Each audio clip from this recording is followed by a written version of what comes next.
আসসালামু আলাইকুম প্রিয় শিক্ষার্থীবৃন্দ, আশা করি তোমরা সবাই ভালো আছো। করোনার এই দুঃসময়ে তোমরা সবাই ভালো থাকো, সুস্থ থাকো এই কামনা করছি। আমি মোহাম্মদ সোহেল সরকার, প্রভাষক অর্থনীতি বিভাগ, বাওয়াল বদরুল আলম সরকারি কলেজ, গাজীপুর, ঢাকা। আজকের ক্লাসটি মূলত ইন্টারমিডিয়েট ফার্স্ট ইয়ার শিক্ষার্থীদের জন্য, যারা 2022 সালে পরীক্ষার্থী। আজকের ক্লাসটি মূলত তোমাদের চতুর্থ সপ্তাহের তৃতীয় অ্যাসাইনমেন্টের টপিকস নিয়ে আলোচনা করব। আর এই দ্বিতীয় অ্যাসাইনমেন্ট, বিশেষ করে অর্থনীতির তৃতীয় অ্যাসাইনমেন্টের মূল শিরোনাম হচ্ছে চাহিদা ও যোগানের ধারণা এবং বাজার ভারসাম্য বিশ্লেষণ। তোমরা যখন অ্যাসাইনমেন্ট তৈরি করবে তখন এই শিরোনাম থাকবে চাহিদা ও যোগানের ধারণা এবং বাজার ভারসাম্য বিশ্লেষণ। তারপরে হবে যে অ্যাসাইনমেন্ট নম্বর হচ্ছে 3 নাম্বার। আর কাভার পেজের পরের পেজে তুমি যেটা দিবে যে সেটা হচ্ছে যে অধ্যায় হচ্ছে দ্বিতীয় অধ্যায় অর্থনীতি প্রথম পত্র, এবং অধ্যায়ের শিরোনাম হচ্ছে ভোক্তা ও উৎপাদকের আচরণ। পরবর্তী পেজে তোমরা অ্যাসাইনমেন্টের যে উদ্দীপকটা দেওয়া আছে সেটা আলোচনা করবে, সেটা উল্লেখ করবে। যেমন হচ্ছে যে রমেশ বাজার থেকে প্রতি কেজি পেয়ারা 80 টাকা, 70 টাকা ও 60 টাকা হলে যথাক্রমে 15 কেজি, 20 কেজি, 25 কেজি পেয়ারা ক্রয় করতে আগ্রহী। অন্যদিকে পেয়ারা বিক্রেতা উক্ত দামে বাজারে পেয়ারা সরবরাহ করতে চায় যথাক্রমে 25 কেজি, 20 কেজি, 15 কেজি। উল্লিখিত তথ্যের ভিত্তিতে পেয়ারার বাজারের ভারসাম্য বিশ্লেষণ করো। এখানে শিক্ষা ফল হচ্ছে আমরা কি কি শিখবো, যেটা হচ্ছে তোমরা চাহিদার ধারণা ব্যাখ্যা করতে পারবে, চাহিদা বিধিকে সূচি এবং রেখাচিত্রে রূপ দিতে ব্যাখ্যা করতে পারবে, যোগানের ধারণা ব্যাখ্যা করতে পারবে, যোগান বিধিকে সূচি ও রেখাচিত্রে রূপ দিতে পারবে, সূচি, রেখাচিত্র এবং গাণিতিকভাবে ভারসাম্য দাম ও পরিমাণ নির্ধারণ করতে পারবে। 4টি নির্দেশনা দেওয়া আছে, সেগুলো হলো চাহিদা ও যোগানের ধারণা, চাহিদা ও যোগানের সূচি, চাহিদা ও যোগানের চিত্রাঙ্কন, ভারসাম্য দাম ও পরিমাণ, তথ্যের ভিত্তিতে পেয়ারার বাজারের ভারসাম্য বিশ্লেষণ। এখানে নির্দেশক দেওয়া আছে 4টি। যেমন প্রথম হচ্ছে বিষয়বস্তুর যথার্থতা। প্রথম ক নাম্বার থাকবে যে চাহিদা, যোগান, সূচি ও ভারসাম্য। দ্বিতীয় অপশনের নির্দেশকে দেওয়া আছে উপস্থাপনা কৌশল। তৃতীয়তে দেওয়া আছে যেটা হচ্ছে যে যেটা আমাদের করতে হবে সমস্যা সমাধান এবং বিশ্লেষণ দক্ষতা। পরিশেষে তথ্যের ভিত্তিতে পেয়ারার বাজারের ভারসাম্য। প্রথমে আসি যে প্রথম নির্দেশক চাহিদা ও যোগানের ধারণা। প্রথমে চাহিদা বলতে আমরা কি বুঝি? অর্থাৎ চাহিদা বলতে আমরা এরকম একটি জিনিসকে বুঝি যেটা হচ্ছে যে কোনো কিছু পাওয়ার যে তীব্র আকাঙ্ক্ষা, ইচ্ছা, সেটাকে আমরা চাহিদা বলতে পারি। কিন্তু অর্থনীতিতে চাহিদা বলতে স্পেসিফিক 3টা লক্ষ্য যদি থাকে অথবা 3টা বৈশিষ্ট্য যদি থাকে তাহলে সেটাকে আমরা চাহিদা বলতে পারি। যেমন হচ্ছে যে কোনো দ্রব্য পাওয়ার তীব্র ইচ্ছা বা আকাঙ্ক্ষা, দ্রব্য ক্রয়ের সামর্থ্য, অর্থ ব্যয় করার ইচ্ছা। এই 3টি জিনিস হলে আমরা ওই 3টি বৈশিষ্ট্য পরিলক্ষিত হলে এটাকে আমরা চাহিদা বলতে পারি। এখন উদাহরণ হিসেবে বলতে পারি যে একটা ভিক্ষুক তার ঢাকা শহরের 5তলা বাড়ি দরকার, সেটাকে চাহিদা হবে? অবশ্যই না, কারণ তার 3টি বৈশিষ্ট্যের মধ্যে 2টি বৈশিষ্ট্য পরিলক্ষিত হয়, যেটা হচ্ছে তার 5তলা বাড়িটি পাওয়ার তীব্র ইচ্ছা বা আকাঙ্ক্ষা আছে এবং বাড়িটি ক্রয় করার জন্য যে অর্থ ব্যয়ের সামর্থ্য আছে, অর্থ ব্যয়ের ইচ্ছা আছে কিন্তু ক্রয় করার সামর্থ্য নেই। তার মানে কি, বাড়িটা ক্রয় করার জন্য স্পেসিফিক অর্থ তার কাছে নেই, সেটাকে আমরা চাহিদা বলবো না। এখন আসছি যোগান। যোগান বলতে কি বুঝি? যোগান বলতে আমরা বুঝি যে একটি নির্দিষ্ট দামে বিক্রেতা যে পরিমাণ দ্রব্য বিক্রয় করতে ইচ্ছুক বা প্রস্তুত থাকে সেটাকে আমরা যোগান বলি। আর এখানে একটা জিনিস বলা প্রয়োজন, যেটা হচ্ছে যে দ্রব্যের দাম বাড়লে চাহিদা কমে। অর্থাৎ দ্রব্যের দামের সাথে চাহিদার বিপরীতমুখী সম্পর্ক। অন্যদিকে দ্রব্যের দাম বাড়লে যোগান বাড়ে, দ্রব্যের দাম কমলে যোগান কমে। এই জিনিসটা অবশ্যই তোমাদের খেয়াল করতে হবে। এখন আসি যে চাহিদা ও যোগানের সূচি। এখানে তোমরা চাহিদা এবং যোগানের ধারণার মধ্যে অবশ্যই সংজ্ঞা দিবে, প্রামাণ্য সংজ্ঞা দিবে, উদাহরণ দিবে। এটা হচ্ছে নির্দেশক পর মধ্যে থাকবে, উল্লেখ করবে না অ্যাসাইনমেন্টে। এখানে প্রথমেই চাহিদা এবং যোগানের ধারণা টপিকস লিখে তারপর তোমরা চাহিদা এবং যোগানের ধারণা দিয়ে এখানে প্রামাণ্য সংজ্ঞা, উদাহরণ, পরবর্তীতে সূচি, ভারসাম্য দেখাবে। সূচি এখানে আমরা উদ্দীপকের আলোকে আলোচনা করতে পারি যে কি বলেছিল যে রমেশ বাজার থেকে প্রতি কেজি পেয়ারা 80 টাকা কেজি, যেমন 70 টাকা কেজি, 60 টাকা কেজি, যথাক্রমে 15 কেজি, 20 কেজি এবং 25 কেজি পেয়ারা ক্রয় করতে আগ্রহী। তাহলে এখানে আমরা চাহিদা সূচি বলতে আমরা কি বুঝি? যে কোনো ক্রেতা বিভিন্ন দামে যে পরিমাণ দ্রব্য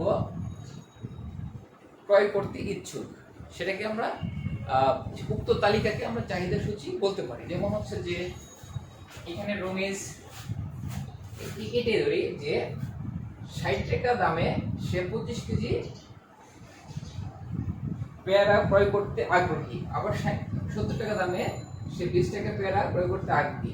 এখানে 80 টাকা দামে সে 15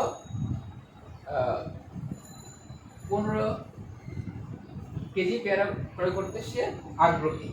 এখন এখানে দেখা যাচ্ছে যে দ্রব্যের দাম বাড়তেছে কিন্তু চাহিদার পরিমাণ কমতেছে। এখানে এই জিনিসগুলিকে আমরা যদি এখানে যেমন যে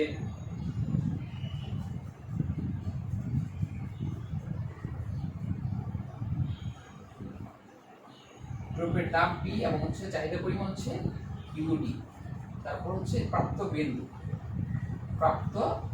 বিন্দু এখানে পি কত হচ্ছে, দ্রব্যের দাম হচ্ছে 60 টাকা হলে সে কত কেজি পেয়ারা কিনতে আগ্রহী, সেটা হচ্ছে 25 কেজি। আর 70 টাকা হলে সে 20 কেজি পেয়ারা কিনতে আগ্রহী। এখানে 80 টাকা হলে সে 15 কেজি পেয়ারা কিনতে আগ্রহী। এখানে প্রাপ্ত বিন্দু হচ্ছে এ, এখানে প্রাপ্ত বিন্দু হচ্ছে বি, এখানে প্রাপ্ত বিন্দু হচ্ছে সি। এই সূচি থেকে আমরা একটি চাহিদা রেখা অঙ্কন করতে পারি। চিত্রে লম্বক হচ্ছে দ্রব্যের দাম, ভূমিক হচ্ছে চাহিদার পরিমাণ।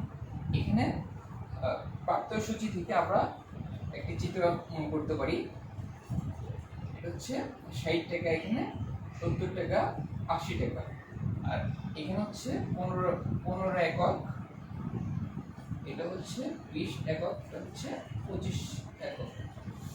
এখন 60 টাকা দরে সে 25 একক মানে 25 কেজি পেয়ারা কিনতে আগ্রহী, চাহিদা হচ্ছে 25 কেজি, এবং 70 টাকা দরে সে 20 কেজি পেয়ারা কিনতে আগ্রহী, 80 টাকা দরে সে 15 কেজি পেয়ারা ক্রয় করতে আগ্রহী। এখন দেখা যাক প্রাপ্ত বিন্দু এ, যেখানে 60 টাকা দরে সে 25 কেজি পেয়ারা কিনতে আগ্রহী, এটা হচ্ছে এ বিন্দু, এটা হচ্ছে বি বিন্দু, এটা হচ্ছে সি বিন্দু। সি বিন্দু হচ্ছে যে 80 টাকা দরে সে 15 কেজি পেয়ারা ক্রয় করতে আগ্রহী। এখন এ বি সি প্রাপ্ত বিন্দুগুলো যোগ করে যে রেখাটি পাবো সেটাকে আমরা চাহিদা রেখা বলতে পারি। এখানে ডিডি হচ্ছে চাহিদা রেখা, এখানে এই রেখাটি হচ্ছে বিশেষ করে বাম দিক থেকে ডান দিকে নিম্নগামী, অর্থাৎ ডাউনওয়ার্ড স্লোপিং।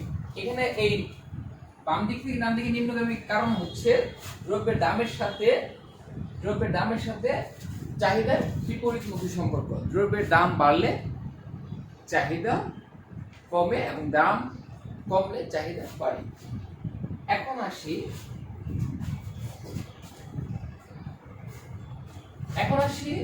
যোগান সূচি। যোগান সূচি বলতে আমরা কি বুঝি?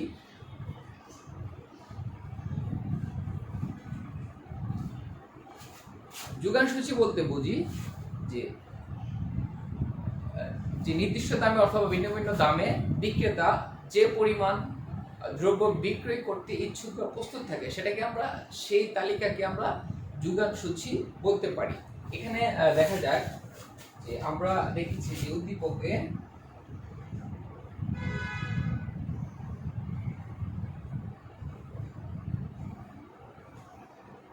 দ্রব্যের দাম, এটা হচ্ছে কোয়ান্টিটি অফ সাপ্লাই, এটা হচ্ছে প্রাপ্ত বিন্দু।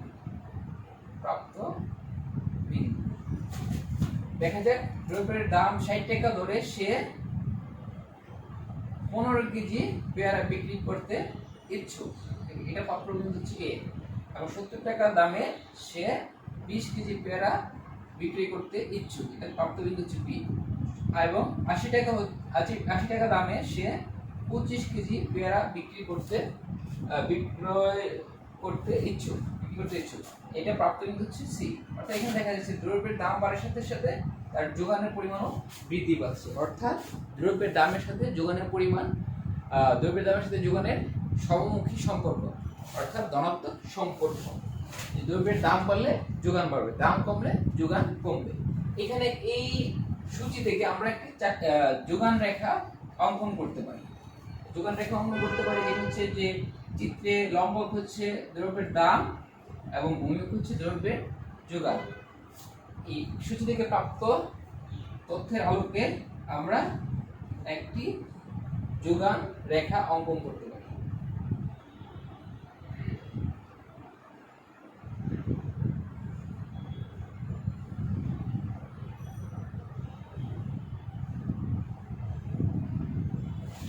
যখন দ্রব্যের দাম 60 টাকা তখন সে 15 কেজি পেয়ারা বিক্রি করতে ইচ্ছুক থাকে। যখন দ্রব্যের দাম 70 টাকা তখন সে 20 কেজি পেয়ারা বিক্রি করতে ইচ্ছুক থাকে। যখন প্রতি কেজি পেয়ারার দাম 80 টাকা তখন সে 25 কেজি পেয়ারা বিক্রি করতে ইচ্ছুক থাকে। এখন দেখা যাচ্ছে যে এই প্রাপ্ত বিন্দু এ বি সি যোগ করে আমরা যে রেখাটি পাই সেটি হচ্ছে কি প্রাপ্ত যোগান রেখা। অর্থাৎ এখানে বাম দিক থেকে ডান দিকে ঊর্ধ্বগামী, আপওয়ার্ড স্লোপিং, অর্থাৎ দ্রব্যের দামের সাথে যোগানের সমমুখী সম্পর্ক। দ্রব্যের দাম বাড়লে যোগান বাড়বে আর দাম কমলে যোগান কমবে। এই যে আমরা দেখেছি যে প্রথমে আলোচনা করেছি যে চাহিদার ধারণা, যোগানের ধারণা, চাহিদা বিধিকে সূচি এবং রেখাচিত্রে, যেটা হচ্ছে যে চাহিদা ও যোগানের সূচি এবং চাহিদা ও যোগানের চিত্রাঙ্কন। এখন চাহিদা এবং যোগানের সমন্বয়ে ভারসাম্য দাম এবং ভারসাম্য পরিমাণ। এখন আমরা দেখি যে কিভাবে বাজার ভারসাম্য অর্জিত হয়। আমরা জানি যে ভারসাম্য তখনই অর্জিত হবে যখন দ্রব্যের চাহিদা ও দ্রব্যের যোগান পরস্পর একটা বিন্দুতে ছেদ করবে। এই উক্ত প্রাপ্ত ভারসাম্য বিন্দুতে আমরা ভারসাম্য দ্রব্যের দাম এবং ভারসাম্য দ্রব্যের পরিমাণ নির্ধারণ করতে পারব। এখন দেখা যাক এই চিত্রে ভূমি অক্ষ হচ্ছে দ্রব্যের পরিমাণ, লম্ব হচ্ছে দ্রব্যের দাম। এটা হচ্ছে এসএস হচ্ছে যোগান রেখা এবং ডিডি হচ্ছে চাহিদা রেখা। এসএস হচ্ছে ডান দিকে ঊর্ধ্বগামী এবং ডিডি হচ্ছে চাহিদা রেখা হচ্ছে বাম দিকে নিম্নগামী। এখন এই চাহিদা এবং যোগানের সমন্বয় প্রাপ্ত বিন্দু হচ্ছে ই বিন্দু। এই ই বিন্দুতেই আমরা হচ্ছে যে এই বিন্দু হচ্ছে ভারসাম্য বিন্দু, আর এখানে এই পি হচ্ছে ভারসাম্য দাম এবং কিউ হচ্ছে ভারসাম্য পরিমাণ। অর্থাৎ চাহিদা এবং যোগানের সমন্বয়ে চাহিদা এবং যোগান রেখা পরস্পর যে বিন্দুতে ছেদ করবে সেটাকে আমরা ভারসাম্য বিন্দু ধরতে পারি। এই ভারসাম্য বিন্দুতে আমরা ভারসাম্য দ্রব্যের দাম, ভারসাম্য দ্রব্যের পরিমাণ নির্ধারিত হবে। নির্দেশনা 5 নম্বরে যেটা দেওয়া আছে, তথ্যের ভিত্তিতে পেয়ারার বাজারে ভারসাম্য বিশ্লেষণ। এখন আসো যে তথ্যের ভিত্তিতে আমরা একটি উদ্দীপক দেখেছিলাম যেটা হচ্ছে রমেশ বাজার থেকে প্রতি কেজি পেয়ারা 80 টাকা, 70 টাকা, 60 টাকা হলে যথাক্রমে 15 কেজি, 20 কেজি ও 25 কেজি পেয়ারা ক্রয় করতে আগ্রহী। অন্যদিকে পেয়ারা বিক্রেতা উক্ত দামে বাজারে পেয়ারা সরবরাহ করতে চাই যথাক্রমে 25 কেজি, 20 কেজি এবং 15 কেজি। উল্লিখিত তথ্যের ভিত্তিতে পেয়ারার বাজারের ভারসাম্য বিশ্লেষণ করা। এখন দেখো এখানে এই একটি সূচির মাধ্যমে আমরা পেয়ারার বাজারে ভারসাম্য বিশ্লেষণ করতে পারি। প্রথম, যখন দ্রব্যের দাম 60 টাকা কেজি দরে, তখন চাহিদার পরিমাণ হচ্ছে 25 কেজি, যোগানের পরিমাণ হচ্ছে 15 কেজি। অর্থাৎ এখানে দ্রব্যের চাহিদার তুলনায় দ্রব্যের যোগান কম। যখন দ্রব্যের দাম, বিশেষ করে প্রতি কেজি পেয়ারার দাম 70 টাকা করে, তখন চাহিদার পরিমাণ এবং যোগানের পরিমাণ সমান। এখানে চাহিদা এবং যোগানের পরিমাণ পরস্পর সমান। এখানে এটা ভারসাম্য অবস্থা বিরাজমান রয়েছে। আর উপর অবস্থা যখন থাকবে, যখন দ্রব্যের চাহিদার যোগানের তুলনায় বেশি থাকবে, তখন অবশ্যই দ্রব্যের দাম বৃদ্ধি পাবে। আবার দ্রব্যের দাম, বিশেষ করে প্রতি কেজি পেয়ারার দাম যখন 80 টাকা, তখন চাহিদার পরিমাণ হচ্ছে 15 কেজি এবং যোগানের পরিমাণ হচ্ছে 25 কেজি। অর্থাৎ এখানে চাহিদার তুলনায় যোগানের পরিমাণ বেশি হচ্ছে। যখন চাহিদার তুলনায় যোগানের পরিমাণ বেশি হবে, তখন দ্রব্যের দাম হ্রাস পেয়ে পুনরায় আবার এই 70 টাকা চলে আসবে, এই ভারসাম্য অবস্থায় পৌঁছাবে। এই তথ্যের আলোকে আমরা একটি চিত্রের মাধ্যমে জিনিসটি বিশ্লেষণ করতে পারি।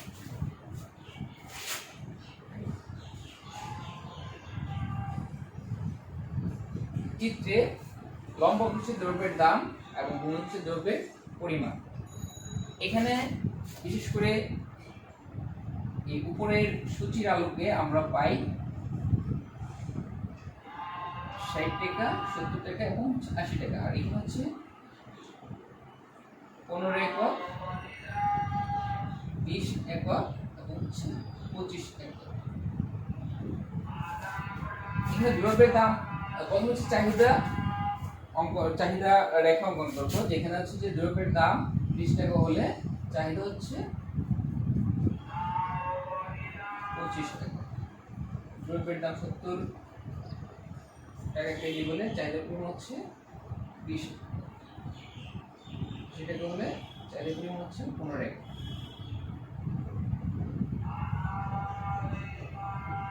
হচ্ছে চাহিদা রেখা।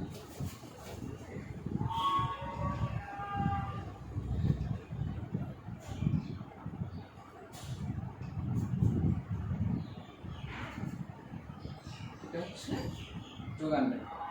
এটা হচ্ছে এ বি আর এটা হচ্ছে ভারসাম্য বিন্দু সি ডি। এটা হচ্ছে সারপ্লাস, হচ্ছে শর্টেজ।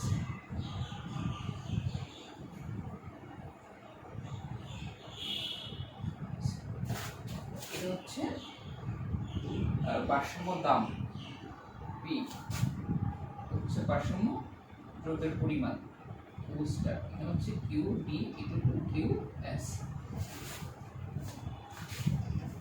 পেয়ারার বাজারের ভারসাম্য বিশ্লেষণ করতে পারি এই চিত্রের মাধ্যমে। চিত্রে ভূমিয়ক হচ্ছে দ্রব্যের পরিমাণ, লম্বক হচ্ছে দ্রব্যের দাম, অ্যাক্সিস হচ্ছে যোগান রেখা, ডিডি হচ্ছে চাহিদা রেখা। যখন দ্রব্যের দাম যথাক্রমে 60 টাকা, 70 টাকা, 80 টাকা, তখন দ্রব্যের চাহিদা 25 একক, 20 একক এবং 15 একক। তখন যোগানের পরিমাণ হচ্ছে 15 একক, 20 একক, 25 একক। এখন দেখা যাক, যখন দ্রব্যের দাম 60 টাকা, তখন চাহিদা এবং যোগানের মধ্যে গ্যাপ হচ্ছে এবি পরিমাণ। এই এবি পরিমাণ হচ্ছে অতিরিক্ত চাহিদা। যখন অতিরিক্ত চাহিদা দেখা দিবে, তখন দ্রব্যের দাম বৃদ্ধি পাবে। দ্রব্যের দাম বৃদ্ধি পেয়ে যখন 70 টাকা হয়, সেখানে চাহিদা এবং যোগানের মধ্যে একটা সমতা অবস্থা অর্জিত হচ্ছে। অর্জিত বিন্দু হচ্ছে E0। এই অর্জিত বিন্দু হচ্ছে ভারসাম্য বিন্দু। এই ভারসাম্য বিন্দুতে দ্রব্যের দাম হচ্ছে P1 অর্থাৎ 70 টাকা এবং দ্রব্যের পরিমাণ হচ্ছে 20 একক অর্থাৎ 20 কেজি। এখানে কিউ স্টার এই 20 এককের ক্ষেত্রে হচ্ছে কি দ্রব্যের চাহিদা এবং যোগান পরস্পর সমান হচ্ছে। আর দ্রব্যের দাম যখন বৃদ্ধি পেয়ে 80 টাকা হয় তখন অবশ্যই দ্রব্যের দাম বাড়লে কি হবে, চাহিদা কমবে, যোগান বাড়বে। এখানে চাহিদা এবং যোগানের অসমতা হচ্ছে যে সিডি, অর্থাৎ এখানে অতিরিক্ত যোগান হচ্ছে সিডি পরিমাণ। যখন অতিরিক্ত যোগান দেখা দিবে তখন অবশ্যই দ্রব্যের দাম হ্রাস পাবে। এই চিত্রের মধ্যে আমরা দেখতে পাই যে দ্রব্যের দাম বৃদ্ধি পেলে চাহিদা হ্রাস পাবে এবং দ্রব্যের দাম বৃদ্ধি পেলে যোগানও বৃদ্ধি পাবে। এই অবস্থায় এখানে যখন দ্রব্যের দাম অনেক বৃদ্ধি পাবে তখন যোগান বৃদ্ধি পাবে। এই যোগান বৃদ্ধি পাওয়ার দরুন দ্রব্যের দাম আবার পর্যায়ক্রমে কমে ভারসাম্য অবস্থায় ফিরে আসবে। আবার দ্রব্যের দাম যখন কম থাকবে তখন চাহিদা বেশি থাকবে কিন্তু যোগান কম থাকবে, তখন দ্রব্যের দাম বৃদ্ধি পেয়ে আবার ভারসাম্য অবস্থায় ফিরে আসবে, এই বিন্দুতে ফিরে আসবে। এই বিন্দুটা হচ্ছে ভারসাম্য বিন্দু। যে পেয়ারা বাজারের ভারসাম্য বিন্দু হচ্ছে এই বিন্দু। এখানে পেয়ারা বাজারের ভারসাম্য দ্রব্যের দাম হচ্ছে 70 টাকা প্রতি কেজি, 70 টাকা, এবং ভারসাম্য দ্রব্যের পরিমাণ হচ্ছে 20 একক অর্থাৎ 20 কেজি। প্রিয় শিক্ষার্থীবৃন্দ, তোমরা অ্যাসাইনমেন্টের 3টা পার্ট থাকবে। একটা হচ্ছে ভূমিকা, তারপর মূল বডি এবং পরিশেষে হচ্ছে উপসংহার। উপসংহারে তোমরা কি উল্লেখ করবে, যেটা হচ্ছে যে এই অ্যাসাইনমেন্টের মাধ্যমে তোমরা কি কি শিখেছো, এই জিনিসগুলো এখানে আলোচনা করবে।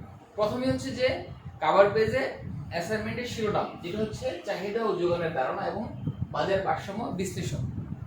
তারপরের পেজে হচ্ছে অ্যাসাইনমেন্টের নম্বর, কত নম্বর অ্যাসাইনমেন্ট, 3 নম্বর অ্যাসাইনমেন্ট, এবং এখানে অধ্যায় হচ্ছে দ্বিতীয় অধ্যায়। এই অধ্যায়ের শিরোনাম হচ্ছে ভোক্তা ও উৎপাদকের আচরণ। তারপরে লিখবে উদ্দীপক, উদ্দীপক যেটা দেওয়া আছে হুবহু ওইটা লিখবে।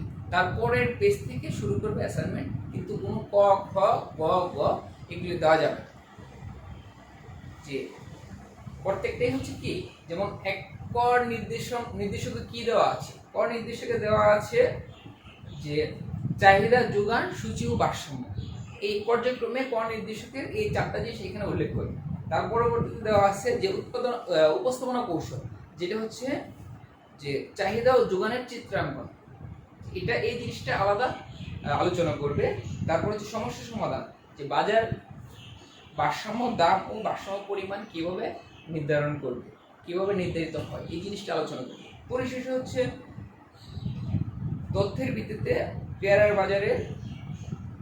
বাজারের ভারসাম্য বিশ্লেষণ। এই জিনিসটা এখানে আলোচনা করবে। যে সূচি দেওয়া থাকবে, সূচি তোমরা এখানে ক্রিয়েট করে নিবে। তারপর হচ্ছে এই সূচি থেকে এই বাজার ভারসাম্য, পেয়ারার বাজারের ভারসাম্য বিশ্লেষণ করে দেখা। আজকে ক্লাস এই পর্যন্তই। প্রিয় শিক্ষার্থীবৃন্দ, যদি ক্লাসে কোনো জিনিস বুঝতে সমস্যা হয় তাহলে স্যারের সাথে যোগাযোগ করবে। স্যারের সাথে কোনো প্রবলেম হলে অবশ্যই স্যারের সাথে যোগাযোগ করবে। তোমরা সবাই ভালো থেকো, সুস্থ থেকো। আজকের ক্লাস এখান থেকে বিদায় নিচ্ছি। খোদা হাফেজ।